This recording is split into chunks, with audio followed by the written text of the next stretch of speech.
Boo, boo, boo. Ha ha! Fire!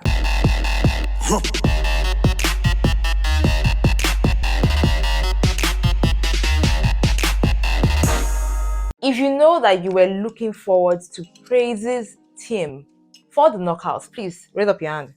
Hi guys, welcome to another episode of Lucy's Quick One. We're still talking The Voice Nigeria and still talking the knockouts. Today we have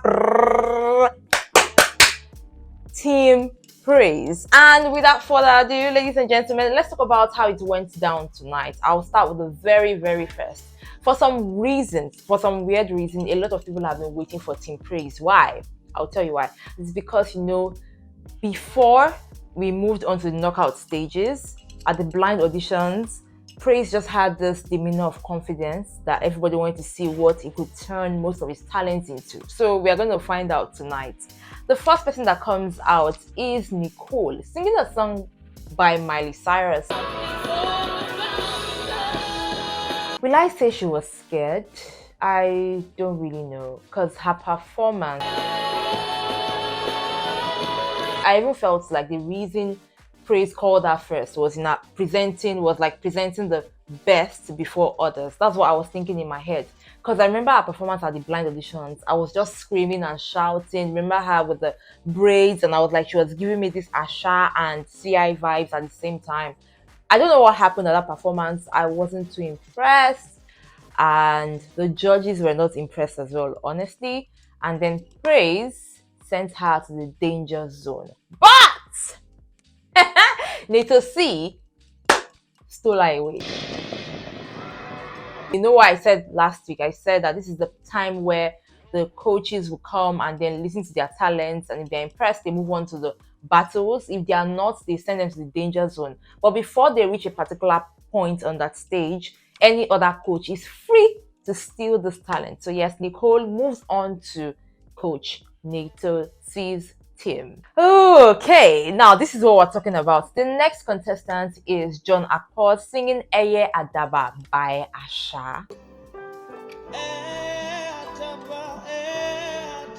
I really love the intro.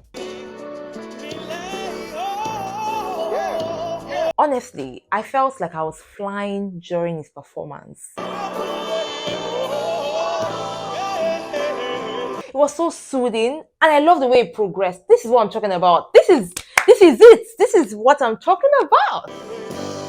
I know Niuela said when she was speaking on his performance that she didn't feel him at the beginning. I felt that I enjoyed it. I love the fact that he started on that note and then progressed that way. However, I have an issue with those instrumentalists somehow. I don't know whether it's the instrument itself or the instrumentalist or something.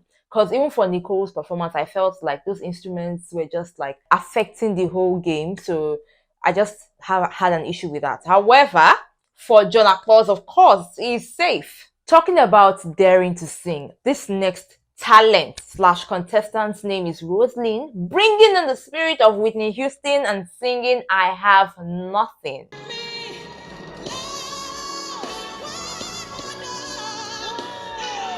Wow, wow, wow.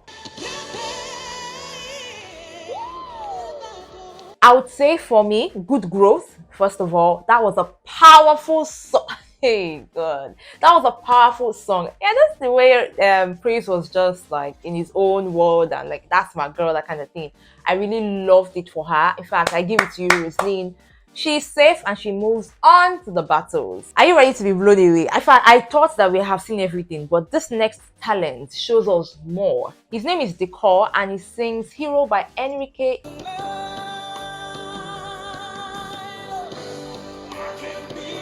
Another thing that will make me say blown, blown, blown. This is another performance that I really enjoyed. First of all, that song is one of my faves and he sang it well. He owned it. Another judge was talking about the fact that, okay, he started slow. I understand that part, and I know that I always say that whenever you have that opportunity to be on the stage, just give it your all at the beginning, yeah?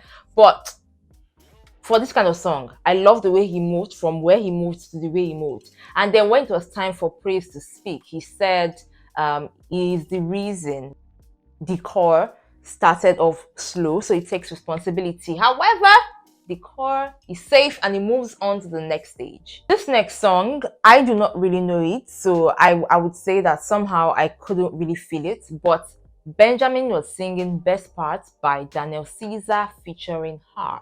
You will know that you are. One thing I didn't really like was that Praiz stood up when he started. For me, I would have been jittery. I would have been scared. It's already enough fear to be on that stage. Now you're having the person that's been training you, correcting you, stand up and like this. Ah, bro, can you sit down? But the judges were impressed, and for his coach Praiz, he moved him to the safe zone, which means he's going on to the battle. Maybe because I have watched Nigerian Idol for the last season, maybe that's why whenever I see this guy, there's something that just comes into my head. I'm like, see, guy, you gotta do this. So his name is Remy, singing one song from one of the rave of the moment right now, Rihanna, California King. Should Remy have sang a different song? For me, yes. Did he kill the song? He did a good job. That's all I'm going to say. I would also say that I love the fact that he challenged himself to sing something different. I still didn't really feel like that should have been the song for him. But the good thing about this whole thing is that he's safe. So, okay. But I'm always hammering on the fact that it's very important for you as a talent or a contestant to pick songs that suit your vocal range. And even though you want to explore and be versatile, pick songs that still suit your range. Because it's people are listening, people are watching. It would also help with the voting. Don't gamble, just play the game. That's what I'm going to say. Congratulations to you, Remy. Now on to the next contestant, singing Man in the Mirror by Michael Jackson. The next contestant, ladies and gentlemen, is Peter. Let me say something before he went on to sing. There are certain songs that when I hear them, because of how they were originally sung, I would rather have that kind of performance. But this is Peter's rendition. Let me know what you think about it.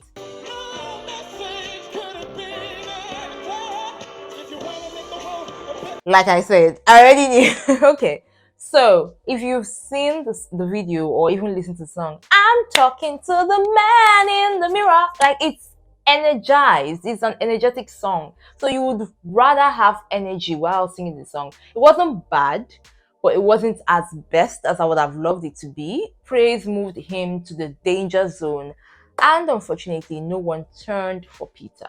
Timmy comes in to sing Respect by Aretha Franklin, and boy, oh boy, this lady. Fierce, fierce, fierce performance. So, okay, I would always say the truth about these things. I enjoyed her performance. But at some point, I was feeling like it was already turning into a little bit of shouting. I was scared for her, but I love the fact that she controlled herself. She controlled her ranges. When Waje was speaking, Waje highlighted something like that as well. And then when it was time for Nato C to speak, he commended her. Honestly, she did a good job. That's what I'm talking about when it comes to performance. Like, she gave it. She gave it. She delivered on that song. I wouldn't lie about that. But Praiz moved her to the danger zone. And lo and behold, ladies and gentlemen, on the stage, Waje stole her. There was a way Praiz was laughing. I was like, what's going on? Are you pained? You moved us to danger zone by yourself. So, I mean, who is ready to go to church? Who is ready to go to church? Chioma comes in to sing Excess Love by Mercy Chinwo. Church Agbasala. It has closed.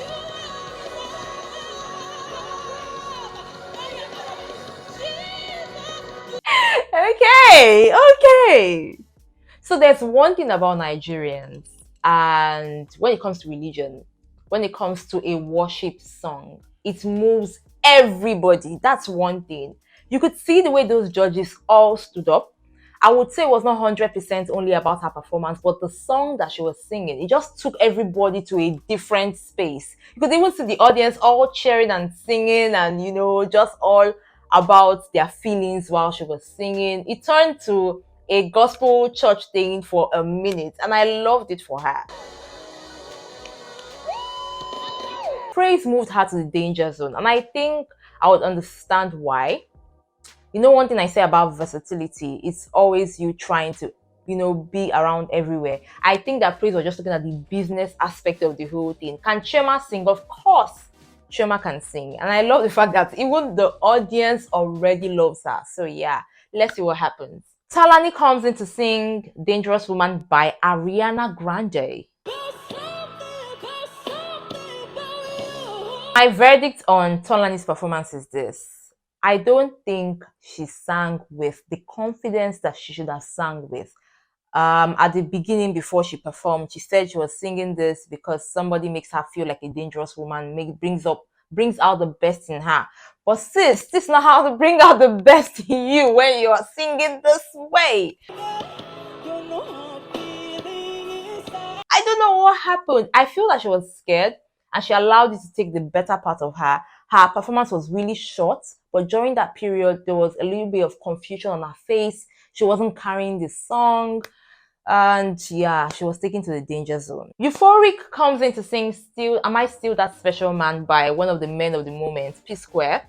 And for some reason, before the performance, Praiz said he wasn't feeling that song already because this guy, that is Euphoric, already has like a husky voice, so he just felt like that wasn't it.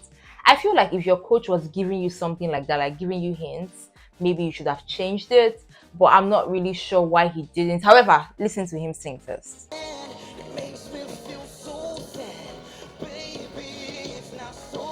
The problem I had with Euphoric's performance is he didn't immerse himself in that performance. I feel like he tried to be the singer, those who sang the song, but not him. You know, sometimes when you see some of these talents sing, you see that they try to infuse themselves in it. But he didn't. He was just trying to like sing like P Square. And yeah. The last but not the least performance for tonight is Tim Tokwe singing again by One Day Cool. That's the attitude I'm talking about. I love her attitude. She carried the song. She was giving this fierce vibes. I really loved it. And well, I didn't talk about Euphoric's performance. Praiz couldn't say anything about his performance because there was another performance. So he was told to wait till the last performance. So after Tim Tokwe's performance, we had all the contestants who were moved to the danger zone, plus Euphoric and Temitope stand. Now, Praiz had to pick just two to send them to the battles, and he picked, first of all, Temitope. Now, the second person that he picked, I'm very sure that Praiz knew that if he doesn't pick this girl, they will stone him in that in that space. I don't think so. I also feel that she deserves it. He goes on to pick Chioma. Thank you. And that's it for Team Praiz. I was impressed. I was expecting more, but I loved what I got from Team Praiz. I don't know what happened with some of those talents. I was expecting more from them, but they didn't really deliver, and it's okay. I mean, the best out of the best. But I wish every one of them the very best. Let me know what you think about all these talents in the comment section. Who did you really feel? Who are you rooting for? Who are you still eyeing? Who hasn't fallen or dropped your hands? Let me know in the comment section. Thank you so much for watching this week's episode of Lucy's Quick One. I got you with more right here on this channel. Please don't forget to subscribe, like, and share. Till next time, guys, I would say enjoy every moment. Bye.